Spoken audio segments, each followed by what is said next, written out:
Morning and नमस्कार दोस्तों, स्वागत है आप सभी का आपके अपने YouTube channel GK search engine पर। आज है 1 फरवरी और 1 फरवरी से रिलेटेड राजस्थान करंट अफेयर्स के जितने भी इंपॉर्टेंट क्वेश्चन हैं सभी हम इस वीडियो में डिस्कस करने वाले हैं। तो पूरा वीडियो बहुत ध्यान से देखना और वीडियो के एंड में मैं आपसे एक क्वेश्चन पूछूंगा जिसका आंसर आपको कमेंट बॉक्स में देना है। कल के वीडियो में मैंने आपसे एक क्वेश्चन पूछा था जो था राजस्थान के जैसलमेर में मरु महोत्सव का आयोजन कब किया जाएगा। तो राजस्थान के जैसलमेर में मरु महोत्सव को 3 से लेकर 5 फरवरी 2023 तक आयोजित किया जाएगा, यानी कि बी ऑप्शन इसका बिल्कुल सही था। जिन दोस्तों ने बी ऑप्शन कमेंट बॉक्स में सही जवाब दिया था उनको हार्दिक शुभकामनाएं। जैसलमेर में 44वां मरु महोत्सव, इसका आयोजन 3 से लेकर 5 फरवरी 2023 तक होगा। जैसलमेर की वर्तमान में जिला कलेक्टर है टीना डाबी। उनके मुताबिक इस मरु महोत्सव की शुरुआत 3 फरवरी को सोनारगढ़ दुर्ग के साथ शोभा यात्रा के माध्यम से की जाएगी। लक्ष्मीनाथ जी मंदिर में आरती होगी और इसी दिन शोभा यात्रा जो इस दुर्ग से रवाना होकर मुख्य बाजार से होती हुई शहीद पूनम सिंह स्टेडियम तक पहुंचेगी। तो पहले दिन मिस्टर डेजर्ट और मिस मूमल प्रतियोगिता का आयोजन होगा। इसके अलावा मूमल महिंद्रा झांकी, लोक कलाकारों द्वारा मूछ और सापा बांधो प्रतियोगिता का भी आयोजन है वो किया जाएगा। इसके अलावा बीकानेर में 13 से लेकर 15 जनवरी तक, ध्यान रखना बीकानेर में 13 से लेकर 15 जनवरी तक 29वां अंतर्राष्ट्रीय ऊंट महोत्सव का आयोजन किया गया था।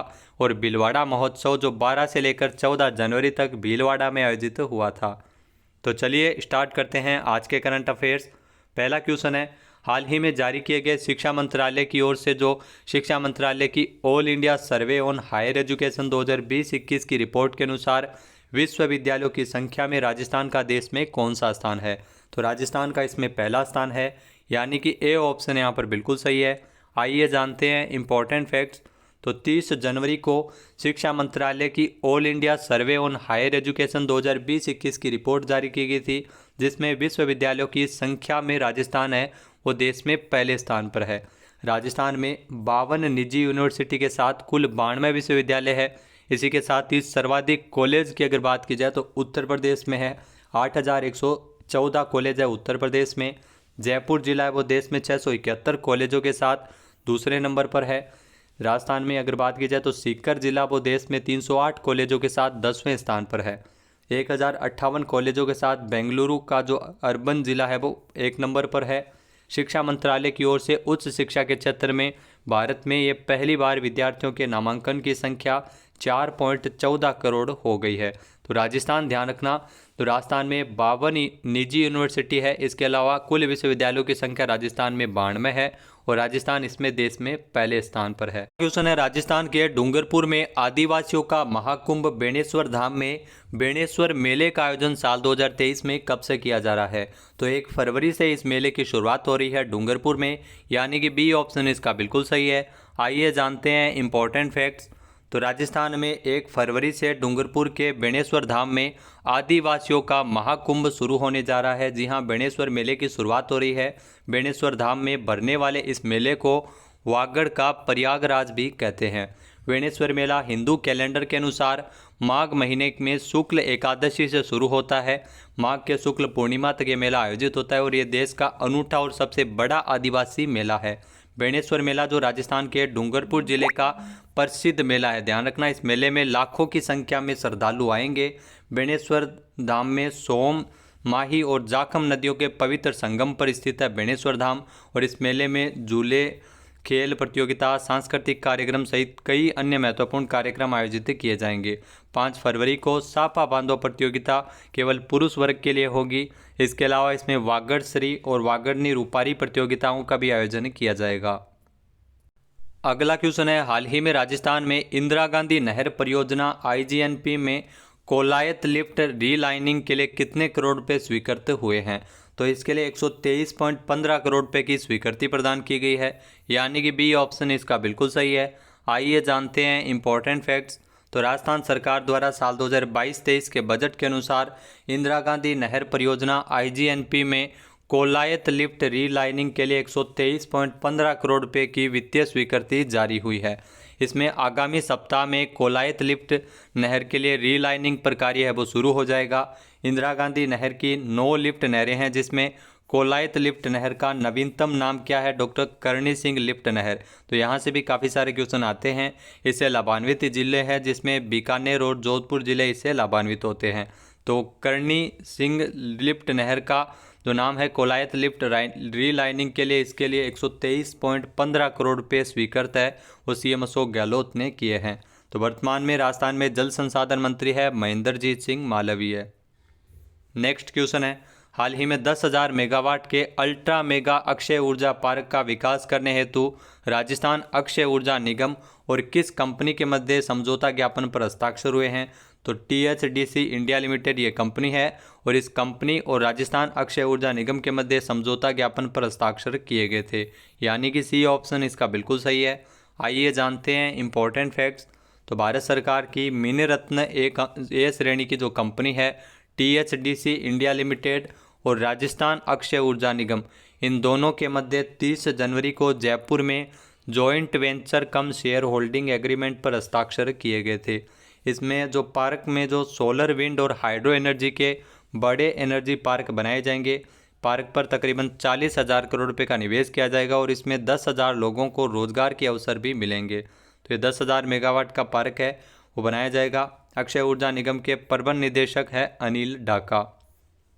नेक्स्ट है, राजस्थान में किस विभाग द्वारा भारत रत्न बाबा साहेब डॉक्टर भीमराव अंबेडकर राज्य स्तरीय पुरस्कार 2023 के लिए आवेदन आमंत्रित किए गए हैं?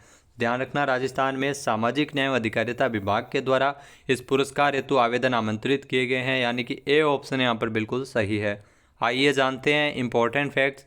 तो राजस्थान में सामाजिक न्याय व अधिकारिता विभाग द्वारा भारत रत्न बाबा साहब डॉक्टर भीमराव अंबेडकर राज्य स्तरीय पुरस्कार 2023 के लिए आवेदन है वो मांगे गए हैं। 28 फरवरी तक इसके लिए आवेदन किए जा सकेंगे। सामाजिक सेवा, महिला कल्याण और न्याय के क्षेत्र में पुरस्कार है वो दिया जाता है। राज्य स्तरीय अंबेडकर सामाजिक सेवा पुरस्कार 2023 के तहत इसमें 1 लाख रुपए की राशि और प्रशस्ति पत्र मिलता है। इसके अलावा राज्य स्तरीय अंबेडकर महिला कल्याण पुरस्कार 2023 और राज्य स्तरीय अंबेडकर न्याय पुरस्कार 2023 के तहत इसमें 51,000 रुपये की राशि और प्रशस्ति पत्र दिया जाता है। नेक्स्ट है, राजस्थान सरकार ने यातायात प्रबंधन प्रणाली को मजबूत करने के लिए कितने करोड़ रुपए के अतिरिक्त वित्तीय प्रावधान को स्वीकृति प्रदान की है? तो राजस्थान सरकार के द्वारा यातायात प्रबंधन प्रणाली को मजबूत करने हेतु 100.99 करोड़ रुपए के अतिरिक्त वित्तीय प्रावधान को स्वीकृत किया है, यानी कि A ऑप्शन इसका बिल्कुल सही है। आइए जानते हैं इंपॉर्टेंट फैक्ट्स। तो राजस्थान सरकार के द्वारा यातायात प्रबंधन प्रणाली को मजबूत करने के लिए CM अशोक गहलोत ने 100.99 करोड़ रुपए के वित्तीय स्वीकृति प्रदान की है। इसमें राज्य में सड़कों पर बढ़ते यातायात दबाव और सड़क दुर्घटनाओं पर अंकुश लगाने के लिए राज्य में एकीकृत यातायात प्रबंधन प्रणाली को सुदृढ़ किया जा रहा है। इसके लिए CM अशोक गहलोत द्वारा 100.99 करोड़ रुपए की वित्तीय स्वीकृति प्रदान की है। नेक्स्ट है, हाल ही में 18 से लेकर 24 दिसंबर तक जयपुर के जवाहर कला केंद्र में जय रंगम जयपुर थिएटर फेस्टिवल का कौन सा संस्करण आयोजित किया गया था? तो 18 से लेकर 24 दिसंबर तक जय रंगम जयपुर थिएटर फेस्टिवल का 11वां संस्करण आयोजित हुआ था, यानी कि B ऑप्शन यहाँ पर बिल्कुल सही है। आइए जानते हैं इंपॉर्टेंट फैक्ट्स। तो 18 से लेकर 24 दिसंबर तक जयपुर के जवाहर कला केंद्र में जय रंगम जयपुर थिएटर फेस्टिवल का 11वां संस्करण है वो आयोजित हुआ था। जी हाँ, जयपुर के जवाहर कला केंद्र में इस महोत्सव में रंग संवाद नामक सेशन भी आयोजित हुआ, जिसमें देश भर के विशेषज्ञ मंच इसमें साझा किए थे। 11वां जय रंगम जयपुर थिएटर फेस्टिवल जो कई मायनों में खास था। इसमें एक नाटक आयोजित हुआ था किनो काओ, जो नाटक अपने आप में काफ़ी अहम था, जिसमें बोने कलाकारों ने हिस्सा लिया था। जय रंगम फेस्टिवल जो इस दौरान जयपुर के जवाहर कला केंद्र में 3 पारियों में कुल 20 नाटक आयोजित किए गए थे, जिसमें 16 नाटक ऐसे थे जो जयपुर में पहली बार देखने को मिले थे। नेक्स्ट है, भारतीय हवाई अड्डा प्राधिकरण ने जोधपुर एयरपोर्ट के विस्तार कार्यों के लिए कितने करोड़ रुपए के लागत का टेंडर जारी किया है? तो भारतीय हवाई अड्डा प्राधिकरण के द्वारा जोधपुर एयरपोर्ट के विस्तार कार्यों हेतु 311.37 करोड़ रुपए के लिए टेंडर जारी किए हैं, यानी कि B ऑप्शन है इसका बिल्कुल सही। ये जानते हैं इंपॉर्टेंट फैक्ट्स। तो केंद्रीय जल शक्ति मंत्री गजेंद्र सिंह शेखावत के प्रयासों से भारतीय हवाई अड्डा प्राधिकरण के द्वारा जोधपुर एयरपोर्ट के विस्तार कार्यों हेतु 311.37 करोड़ रुपए की लागत का टेंडर जारी किया है।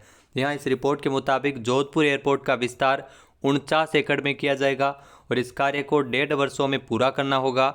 विस्तार कार्य होने के बाद एप्रेन एरिया में 13 विमान एक साथ खड़े हो सकेंगे। वर्तमान में टर्मिनल बिल्डिंग का विस्तार होगा और नए टर्मिनल भवन का भी निर्माण कार्य किया जाएगा।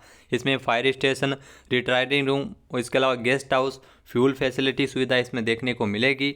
इसके अलावा 49 एकड़ ज़मीन पर विस्तार कार्य होगा, जिसमें एयरपोर्ट अथॉरिटी ऑफ इंडिया की 12 एकड़ और वायुसेना स्टेशन की 37 एकड़ ज़मीन है वो इसमें शामिल है। नेक्स्ट है, हाल ही में 74वें गणतंत्र दिवस की परेड में किस राज्य की झांकी ने शीर्ष पुरस्कार जीता है? तो ध्यान रखना, उत्तराखंड की झांकी ने ये शीर्ष पुरस्कार जीता है, यानी कि ए ऑप्शन इसका बिल्कुल सही है। 74वें गणतंत्र दिवस की परेड में उत्तराखंड की झांकी को प्रथम पुरस्कार से नवाजा गया है। आइए जानते हैं इंपॉर्टेंट फैक्ट्स। तो 74वें गणतंत्र दिवस की परेड में राज्य के वन्य जीवन और धार्मिक स्थलों को दिखाने वाली ये उत्तराखंड की झांकी जिसने शीर्ष पुरस्कार जीता है। महाराष्ट्र और उत्तर प्रदेश इसमें दूसरे और तीसरे नंबर पर रहे थे। इसके अलावा जो सेना की पंजाब रेजिमेंट को तीनों सेनाओं में सर्वश्रेष्ठ मार्चिंग टुकड़ी है वो घोषित की गई है। इसके अलावा पॉपुलर चॉइस सेगमेंट में गुजरात की झांकी है वो पहले स्थान पर रही थी। नेक्स्ट है, हाल ही में प्यूमा इंडिया ने किसको अपना ब्रांड एम्बेसडर बनाया है? तो प्यूमा इंडिया के द्वारा हाल ही में हरमनप्रीत कौर को अपना ब्रांड एम्बेसडर बनाया गया है, यानी कि सी ऑप्शन इसका बिल्कुल सही है। आइए जानते हैं इंपॉर्टेंट फैक्ट्स। तो प्यूमा इंडिया के द्वारा हरमनप्रीत कौर को अपना ब्रांड एम्बेसडर बनाया गया है। जहाँ ये 2023 में पूरे साल ब्रांड के फुटवेयर, परिधान और जो एसेसरीज़ का प्रचार प्रसार करेगी। इसके अलावा प्यूमा इंडिया की अगर बात की जाए तो इस डील के साथ हरमनप्रीत कौर है वो विराट कोहली, केएल राहुल, करीना कपूर, सुनील छेत्री, युवराज सिंह, अनुष्का शर्मा जैसे ब्रांड एम्बेसडरों के रोस्टर में शामिल हो गई है। ये ऑलरेडी प्यूमा इंडिया के ब्रांड एम्बेसडर है। इसके अलावा हरमनप्रीत कौर की अगर बात की जाए तो भारतीय महिला क्रिकेट टीम की एक कप्तान है और ये प्यूमा इंडिया की नई ब्रांड एम्बेसडर बनाई गई है। अब बात कर लेते हैं आज के हमारे क्विज की। तो आज का हमारा क्विज है, हाल ही में रेज पावर इंफ्रा राजस्थान में 9,140 करोड़ रुपये का निवेश करते हुए कितने मेगावाट की परियोजनाएं स्थापित करेगी? एक बार फिर से सुनिएगा, रेज पावर इंफ्रा राजस्थान में 9,140 करोड़ रुपये का निवेश करते हुए कितने मेगावाट की सौर परियोजनाएं स्थापित करेगी? इसका सही आंसर आपको कमेंट बॉक्स में देना है। और अगर ये वीडियो आपको पसंद आए तो इसे लाइक और शेयर करना बिल्कुल न भूलिएगा। चैनल पे नए हैं, सब्सक्राइब नहीं किया है तो अभी सब्सक्राइब बटन पे क्लिक करें। इस वीडियो की जो पीडीएफ फाइल है वो आप वीडियो के डिस्क्रिप्शन बॉक्स से डाउनलोड कर सकते हैं और इस क्वेश्चन का आंसर आप वोट करके भी कर सकते हैं। वीडियो देखने के लिए धन्यवाद। जय हिंद, जय भारत, जय राजस्थान।